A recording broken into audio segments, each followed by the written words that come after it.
Okay, I'm going to talk a little bit about some carving waxes. This is actually for Brian to get him more interested in switching over to lost wax versus foam casting. When you get your blocks of wax, I always order the green, which is the hardest of the waxes. A block like this costs you about $11, and the way that you can work this is just totally amazing. You can take and file it, you can sand it, you can drill it, you can machine it, you can weld it, and I'm just going to go over a couple little quick steps here. Nothing but hand tools. As far as cutting it, just a regular coarse blade.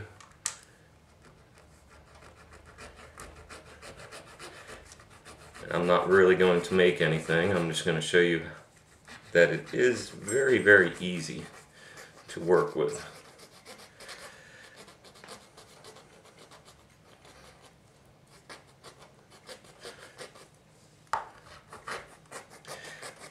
You can actually cut this on a table saw or a band saw, little jigsaw, pretty much anything you want. It does cut easy. The only thing that I can tell you is you don't want to saw fast. You want a nice slow cut. Otherwise you're going to melt the wax and cause it to fuse back together. There's a couple different files. This is a real coarse file, and this is meant for the injection waxes that are a carvable injection wax. You can use it on the harder waxes and it works fine, but it's more or less meant for your softer injection waxes. I'm not real fond of trying to carve the injection waxes. It just doesn't get a real good finish on it. Even when you try and just plane it off with a razor blade, it's real gummy and chattery. I mean, it's basically a real gummy wax. Any which way you look at it. Now the Ferris file wax, this got a rough finish on it from being cut on the table saw. And what we're going to do is we're going to smooth that out a little bit, and we're just going to use a razor blade. Just lay it down flat, drag it across. You can see the chips that it's making. Get those table saw marks right on out of it. And you'd be surprised at the accuracy you can get just using hand tools and a micrometer. You can get yourself a pretty accurate part made out of this stuff.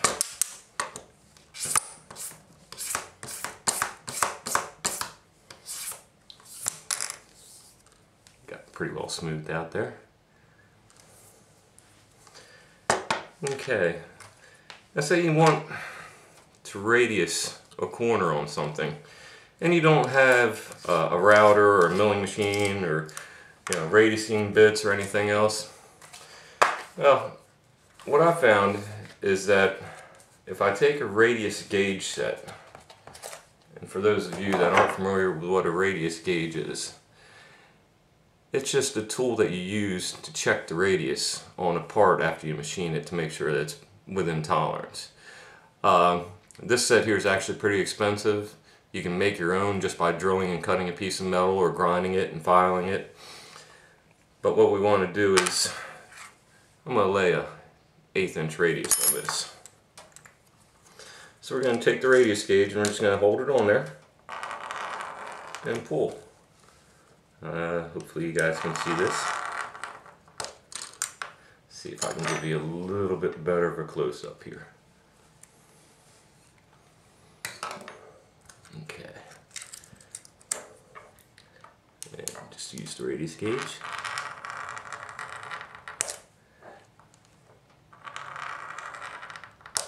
See a nice chips coming off?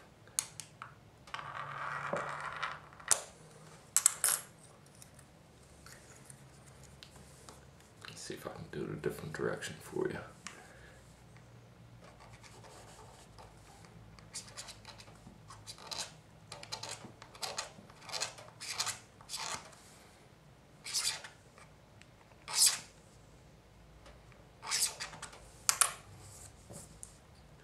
Okay, and we got our radius cut on there. Now then, we need something else here. We're actually going to attach another part to this piece. And this is just a little chunk that I cut off. This is the Max Wax pen. These things are only $20. I mean, really, really inexpensive. And for what they can do, they are just absolutely phenomenal. If we take and set this piece on there, take the Max Wax pen, and it's cordless, it just runs off a little AA battery. And of course my battery's getting kind of dead on this thing. But we're just kind of poking at it and getting the two waxes to melt together in the seam. I'm going to rotate this and come down this other side here. It's a very, very thin wire, so it gives you a really, really tight working area. I mean, it's almost like laying a bead of TIG weld down. It's how accurate you can do with this thing. Very, very handy.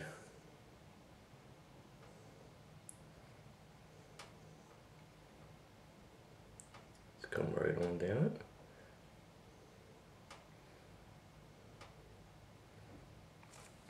Okay.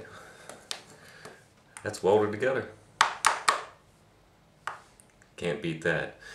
I mean, I'm just trying to open up your guys' imagination as far as what you can do with this type of wax.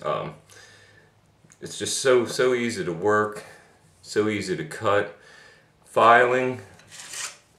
These are just $10 Harbor Freight files, rifle files for metal. And they have no trouble filing through this wax. I mean, they're real fine files, but they don't really clog up with this wax. You try and use that on the purple wax, they're going to clog right up and get filled.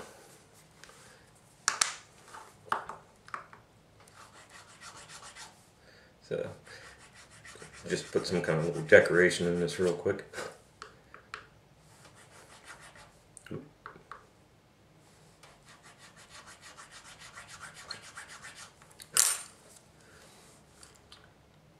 Very easy.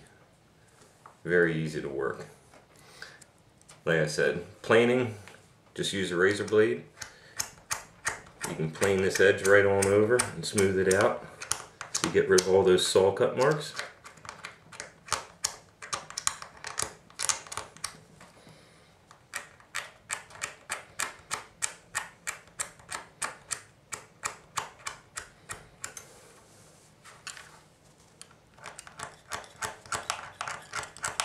If you did put a set of layout lines on it, for the part you want to cut out, you can cut it out, bring it back down into size, rough it in with a razor blade, come back, file it. I'm going to switch over to a little larger file.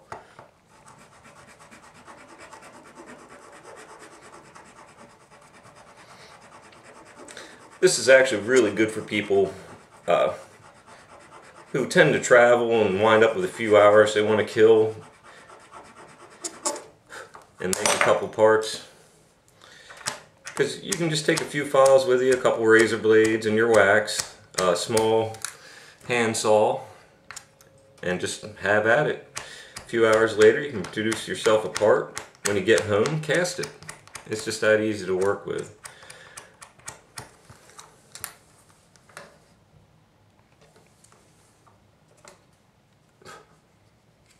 Okay, now this is the Freeman Purple Carvable Injection Wax. This is the wax a lot of jewelers prefer, and they say it's carvable, but it really doesn't work like the hard green wax does for being able to sit there and hand carve out a part. You can't take and plane it down with a razor blade and get a nice smooth finish on it. I haven't been real happy with my injection molding so far. I'm just using one of the jeweler's wax pots, injection pots, and what I'm running into is shrinkage issues. Once I get up to about 3/8 of an inch thick of a part, the shrinkage on the part is just more than desirable. I don't know how well you can see, but there's at least 25 thousandths shrinkage in the center of this part. I've tried a little bit of everything, taking and reducing the temperature, increasing the pressure, holding it on there longer, even put chunks of wax inside the mold before I injected it as a filler, and I'm still winding up with just a not real consistent part. I switched over from silicone molds into an aluminum mold that I made, and still this part's only an 1/8 inch thick, and it still has a good 15-20 thousandths worth of shrinkage in it. So it's just a little wheel I was playing around with. It's actually only 1/2 of the wheel. The actual thickness is supposed to be about 1/4 of an inch. But due to the shrinkage, what I decided to do was cast 2 halves and then take and assemble the two and use a Max Wax pen to actually fuse the 2 halves together. You can see how easy this goes through there, just laying a little bead of weld on it. No problem.